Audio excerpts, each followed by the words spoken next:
Normal ಆಗಿ 2 team ಮಾಡಿ ಆಟ ಆಡಿಸಿದಾಗ ಗೆದ್ದಿರೋ ಟೀಮ್ ಅಲ್ಲಿ ಇರೋರೆಲ್ಲರೂ ಕ್ಯಾಪ್ಟನ್ ಆಗೋದಕ್ಕೆ ಇನ್ನೊಂದು ಟಾಸ್ಕ್ ಆಡಬಹುದು. ಆದ್ರೆ ಈ ಸಲ ಡಿಫರೆಂಟ್ ಆಗಿದೆ. 2 ಟೀಮ್ ಮಾಡಿದ್ದಾರೆ. ಒಂದೊಂದು ರೌಂಡ್ ಅಲ್ಲಿ ಗೆದ್ದಾಗ ಗೆದ್ದಿರೋ ಟೀಮ್ ಇಂದ ಒಬ್ರು ಕ್ಯಾಪ್ಟನ್ಸಿ ಕಂಟೆಂಡರ್ ಕಳಿಸ್ತಾರೆ. ಸೋತಿರೋ ಟೀಮ್ ಇಂದ ಒಬ್ರನ್ನ ಕ್ಯಾಪ್ಟನ್ಸಿ ಕಂಟೆಂಡರ್ ಇಂದ ತೆಗೆದಾಕ್ತಾರೆ. ಗೌತಮಿ ಹನುಮಂತು ಟೀಮ್ ರೆಡಿ ಮಾಡ್ಕೊಂಡ್ರು.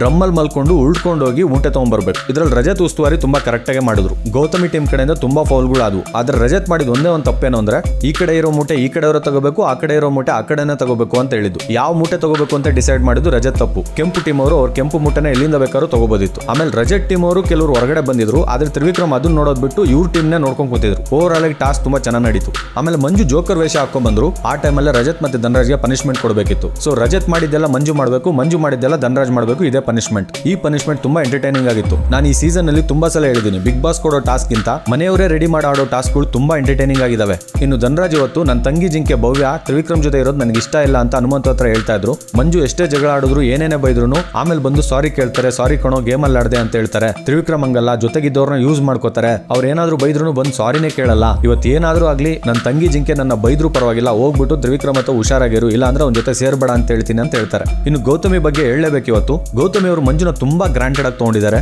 ನಾನು ಕ್ಯಾಪ್ಟನ್ ಆಗಿದ್ದೀನಿ, ಫುಲ್ ಡಿಸಿಷನ್ ನಾನೇ ತಗೋತೀನಿ ಅಂತ ಹೇಳೋದ್ರಲ್ಲಿ ಒಂದು ಅರ್ಥ ಇದೆ. ಆದ್ರೆ ಮಂಜುನ ನೀವು ಮಾತಾಡ್ಲೇಬೇಡಿ ಅನ್ನೋದು ಅತಿರೇಕ. ಮಂಜು ಯಾರು ಕ್ಯಾಪ್ಟನ್ ಆದ್ರೂ ಮಾತಾಡ್ತಾರೆ. ಆಸ್ ಎ ಕಂಟೆಸ್ಟೆಂಟ್ ಮಂಜು ಮಾತಾಡ್ಲೇಬೇಕು. ಗೌತಮಿ ಅವರು ಮಂಜು ಮಾತಾಡ್ತಾ ಇದಾರೆ ಅಂತ ಯಾಕೆ ಅನ್ಕೋತಾರೆ? ಕಂಟೆಸ್ಟೆಂಟ್ ಮಾತಾಡ್ತಾ ಇದಾರೆ ಅಂತ ಅನ್ಕೋಬಹುದಲ್ವಾ? ಈ ಮಂಜುನ ಯಾಕೆ ಗೌತಮಿ ಹೇಳಿದ್ನೆಲ್ಲ ಕೇಳಿಸ್ಕೋತಾರೆ ಅಂತ ನನ್ಗೆ ಇದುವರೆಗೂ ಅರ್ಥ ಆಗ್ತಾ ಇಲ್ಲ. ಆಮೇಲೆ ಗೇಮ್ ಹೆಂಗ್ ಆಡ್ಬೇಕು ಅಂತ ಮಂಜುಗೆ ಗೌತಮಿ ಹೇಳ್ಕೊಡ್ತಾ ಇದಾರೆ. ಈ ಸೀಸನ್ ಅಲ್ಲಿ ಮೊದಲು ಗೇಮ್ ಸ್ಟಾರ್ಟ್ ಮಾಡಿದ್ದು ಗೇಮ್ ಹೆಂಗ್ ಆಡ್ಬೇಕು ಅಂತ ತೋರಿಸಿದೆ ಮಂಜು. ಆ ಗೇಮ್ ನ ಮರೆತು ಈಗ ಹಾಳಾಗಿರೋದು ಗೌತಮಿ ಜೊತೆ ಸೇರಾದ್ಮೇಲೆ. ಸೊ ಗೌತಮಿ ಮಂಜುಗೆ ಗೇಮ್ ಹೆಂಗ್ ಆಡ್ಬೇಕು ಅಂತ ಹೇಳ್ತಾ ಇದ್ರೆ ಕಾಮಿಡಿ ತರ ಅನಿಸ್ತಾ ಇದೆ ನನಗೆ.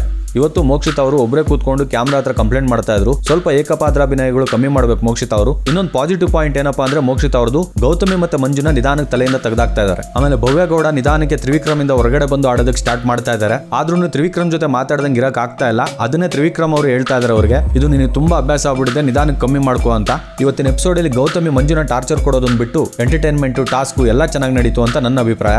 ನಿಮ್ಗೆ ಇವತ್ತಿನ ಎಪಿಸೋಡ್ ಅಲ್ಲಿ ಏನು ಇಷ್ಟ ಆಯ್ತು ಅಂತ ಕಮೆಂಟ್ ಅಲ್ಲಿ ಬರೆದು ತಿಳಿಸಿ. ಆಮೇಲೆ ಈ ರಿವ್ಯೂ ವಿಡಿಯೋ ನಿಮ್ಗೆ ಇಷ್ಟ ಆಗಿದ್ರೆ ಥ್ಯಾಂಕ್ಸ್ ಬಟನ್ ಪ್ರೆಸ್ ಮಾಡಿ ದಯವಿಟ್ಟು ಸಪೋರ್ಟ್ ಮಾಡಿ. ಈ ವಿಡಿಯೋನ ಲೈಕ್ ಮಾಡಿ, ಶೇರ್ ಮಾಡಿ. ನಮ್ಮ ಚಾನಲ್ನ ಇನ್ನೂ ಸಬ್ಸ್ಕ್ರೈಬ್ ಮಾಡಿಲ್ಲ ಅಂದ್ರೆ ದಯವಿಟ್ಟು ಸಬ್ಸ್ಕ್ರೈಬ್ ಮಾಡಿ.